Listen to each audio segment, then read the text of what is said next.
Do you manage your circles on Google+? It's pretty simple. I showed my dad how to do it, and I uploaded that rather lengthy tutorial to our YouTube channel already. And if you haven't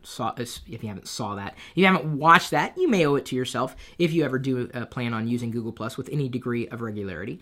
But in case you feel a little overwhelmed with the chat option with Google Talk integrated with Google+, you may want to check out an article that we've written for you on LockerGnome.com titled How to Remove Google+ Circles from Google Talk. So you don't have to chat with everybody you've circled. You can actually limit who is able to chat with you. And I would recommend doing that unless you don't have a lot of people in your circles, or you just want everybody who is connected to Google+ that you've circled to chat with you. That's not a great use of time. So I'm going to go ahead and +1 this on the page itself, and it looks like Sean Jordan, Stacey Ferris, and Brian Miner have +1'd it already. Thank you. Tweet and like that as well. We have a screencast posted there to show you exactly how to get it done, but I wanted to give you another warning. This is the reason why I wanted to do this as a separate video. If you have circles managed on Google+, be careful when you go to change your Gmail or your Google address book, because those two are tied together. And so you may have circled me in the past, only realize, hey, Chris is no longer circled, but I didn't delete him. If you managed your Google address book, there's currently I would say a rather big disconnect between the Google+ circles and your Google address book.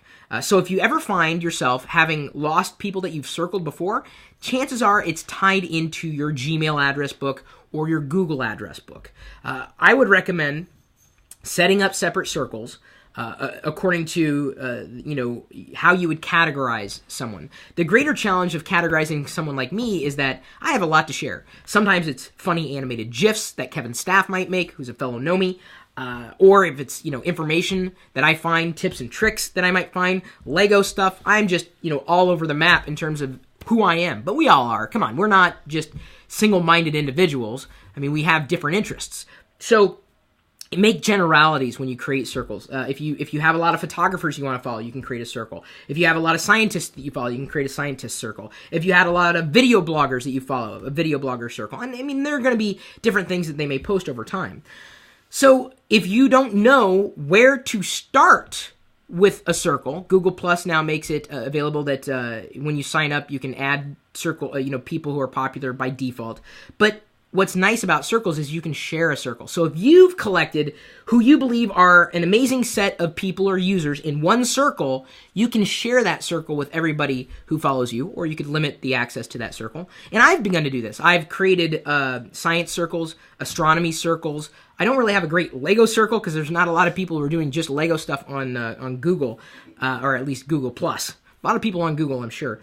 I've got a Nomies circle that I share with them privately once a week and publicly once a month to get them more followers on Google. When I share them, wait, hang on, let me turn around. For anybody who's been part of that public share, you guys are getting more Google Plus circlers because of being Nomies, right? I'm pretty sure that's exactly what has been happening in the past, because when I promote, people get circled. So that's just another side benefit to that. But I would really recommend looking at what other circles people are sharing, because it's a great way to connect with people you don't know yet. So you can't just say, oh, Google Plus is nothing's happening. There are people sharing amazing circles targeted towards certain types of hobbies or interests or passions, career choices, regions. You can find so much on Google Plus. It's not just about the people you know on Google Plus. It's about the people you don't know. So there's a lot that can be done with Google Plus circles. We've instructed you on how to better manage the chat part of Google Plus, as well as the value that I hopefully I've given to you in terms of using Google Plus circles, and warnings as far as managing it with the address booking in Google. Hopefully it'll get easier over time, but I would seriously encourage you guys to get onto Google Plus if you haven't already. It's pretty much open to teens and adults alike at this point. I really don't know what you're waiting for, but feel free to circle me.